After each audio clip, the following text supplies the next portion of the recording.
Welcome to the Witching Week, episode 13. I'm Wren, I'm your host for today. Welcome back, and happy November. Samhain has been and gone, the wheel keeps turning. It's been a very, very strange week. It's been one of those weeks where I've been busy doing nothing, I think, a lot of the time. Still trying to get over this horrible virus. But yeah, there must have been a lot on this week as well. It's been an eventful week. So a couple of days before Samhain, I went to visit my friend. She lives up in Yorkshire. I didn't think I was going to make it, to be honest, because I was still feeling really rotten. But once we arrived there, I was actually feeling a lot better. Samhain didn't quite plan out exactly as I planned. There was something in the day that occurred which meant that I missed out on a few of my traditions, but we did have our Samhain feast as per usual. We had my brother-in-law over, so that was really nice. We ate by candlelight. We had an extra place laid at the table for any spirits that were maybe passing through, or lonely spirits, or any of those lovely ancestors, whether that be from the land, local ancestors, or our familial ancestors. This is a way that we use to sort of gently venerate them. So it has been an eventful week, actually. I'm just sort of flicking through my mind some of the things that have happened since.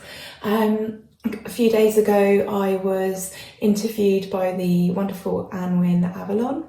She is a water priestess. She's written 2 books on water and using that in magic. I'll list those below. But she has a show called WREN'S, and I felt very honoured to be invited as a special guest for the Samhain-tide version of WREN'S. So we had a chat about all things watery, but because we are sort of in that period of time, she asked me loads of questions about my Samhain celebrations, what it's like to live on a cemetery, and those sorts of questions. We haven't actually had astrological Samhain yet. What is the date today? It's the 4th. I'm running a day behind, so you may well get this video on the 5th, but I am hoping that you guys can get this later. But astrological Samhain is actually the 7th of November. So that falls. So this is the point exactly halfway between obviously the winter solstice, which is coming up next, and the festival before Samhain. So what was that? That was Lunasa. So we're fully now into the dark part of the year. Our clocks have gone back, haven't they? Fall back, spring forward. So it's really dark now at sort of 4:30, 5 o'clock. And we're feeling it. We've had quite a significant frost this morning, and it was like 1st of November. It was like someone flicked a switch, really noticing the difference in temperature. So right. I saw a really lovely poem this week. Some of you may have heard it, but I thought I'd just read it out because I thought it was really beautiful. It's by Peter Dale Wimbrough Sr. It was first published in 1934, and it's called The Man in the Glass. So apologies if you've heard this before, but I think this is a really beautiful poem. When you get what you want in your struggle for self, and the world makes you king for a day, just go to the mirror and look at yourself and see what that man has to say. For it isn't your father or mother or wife whose judgment upon you must pass. The fellow whose verdict counts most in your life is the one staring back from the glass. He's the fellow to please, never mind all the rest, for he's with you clear to the end. And you've passed your most difficult, dangerous test if the man in the glass is your friend. You may fool the whole world down the pathway of years and get pats on the back as you pass, but your final reward will be heartache and tears if you've cheated the man in the glass. So I hope you don't mind me sharing that. Occasionally I do share poems and little bits of verse and bits of writing, usually pagan, but I think that's a really lovely poem, and just just puts into words so simply and beautifully that, you know, it's all about having integrity. It's all about being able to look yourself in the face and know that you've behaved for your highest good and for other people's highest good. Right then, I am going to keep this one really, really quick today. So I'm just going to pull 5 cards for you all, and then next week we'll be back to normal. My husband's had this week off of work as well, so it's a lot harder to do these videos when he's around and I'm on a time limit, and I can't just take my time. So yeah, I'm just going to do you guys a quick card reading and recover, and then hopefully next week I'll be back up to speed and I'll have some nice subjects to talk about. If you're new to this channel and you fancy supporting me, then please feel free to subscribe. And yeah, like the video if you can, only if you like it, of course. And yeah, thank you if you've left comments and you're a regular here. It's really much appreciated. Now, my cards have been, I don't want to say scarily accurate, because that's the wrong phrase of term, but my cards are so blunt and precise and to the point. I asked them a question in the week and I decided I would only pull 1 card. And I already had my suspicions.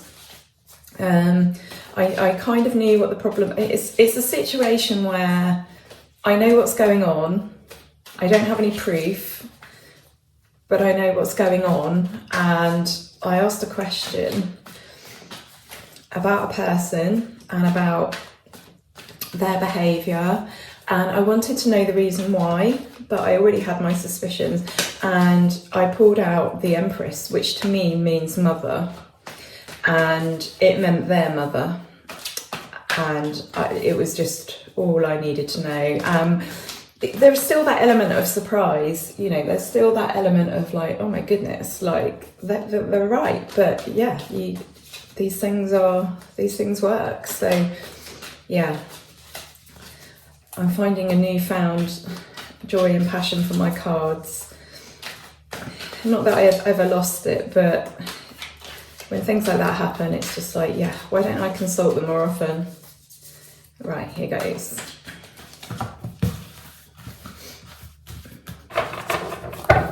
So sometimes when I pick out the cards, sometimes it's really difficult to know which ones to pick, but today they've absolutely screamed at me, so it's going to be interesting to see what they say.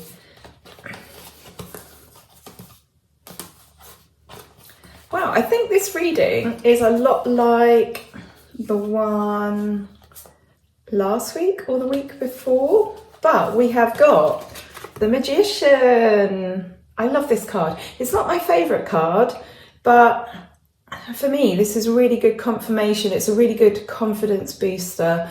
You know, you've got all the tools that you need to tackle any situation or to achieve anything you want.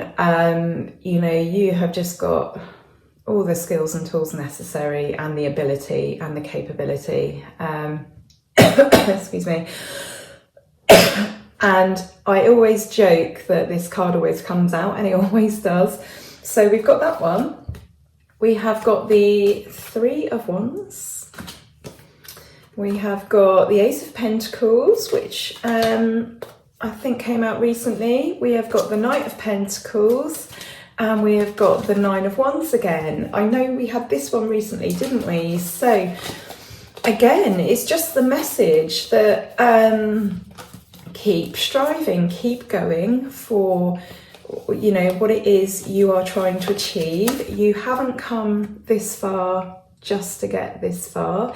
You may be feeling battered and bruised and unsure and not very steady on your feet, and maybe even a little bit unworthy of the task. But number 9, we're nearly at number 10. 10 is a number of completion. You are getting there.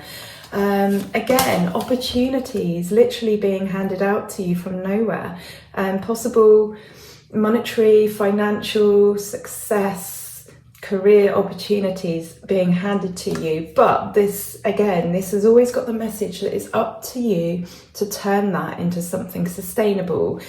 You know, it's all very well just being given something clean out of the air, and that is very, very lucky and fortuitous in itself, but it's up to you to put in the hard work. But you know, you have totally got the energy and the vigor to see that through. And the Knight of Pentacles, well, the Knights are usually a message that change is coming, major change in life is coming. And yeah, we've got, how many pentacles have we got here? We've got 2 Pentacles cards here, but you know, and number 3 of Wands, this is about taking a project or an idea or a plan just a little bit past those planning stages, starting to really put it into action. And again, it's the message that you can make your way in life. You can make absolutely anything you put your mind to, and you know, the horizons are looking good, everything's looking sunny, but the message is, don't give up, never give up. You are almost there. Keep going, keep working, keep tweaking, keep plodding away. You can absolutely do this. You have got all the tools you need. I just think it's so funny that that card has come out. And these cards, my cards, have been used quite a few times this week, so they are well shuffled from the last time that we used them. I'm just gonna, sometimes I do this, I don't always. I'm gonna take the bottom card from the pack. So people call this the residual card, and that is 3 of Cups. So collaboration, working together, but also actually more sort of celebration. Celebrate, work together with other people, combine your efforts with other people, but take time to celebrate with other people. And I feel that is the message here. If you keep going at whatever it is you're doing, you'll be able to celebrate with loved ones and celebrate with your friends and family, because you are on the road to success at the moment. So that is the energy that is flowing at the moment. So keep at it. And it's been very, very interesting to see over these 13 weeks the energy of the cards that we're picking out changing. So I don't know if that is because we're all starting to, this little community here, we're starting to sort of like meld together, and you know, the energy is we're all sort of starting to tune into each other as we're watching each other, and as I'm chatting to you and you're watching me. But there's been a definite shift, hasn't there? A definite shift of positivity and a definite message to keep going, keep working, you will get there. So on that note, I'm wishing you a lovely week. I will be I will be back next week for, you know, a proper session and a proper chat and catch up. So wishing you all the blessings of the season. Until next week, take care. Bye bye.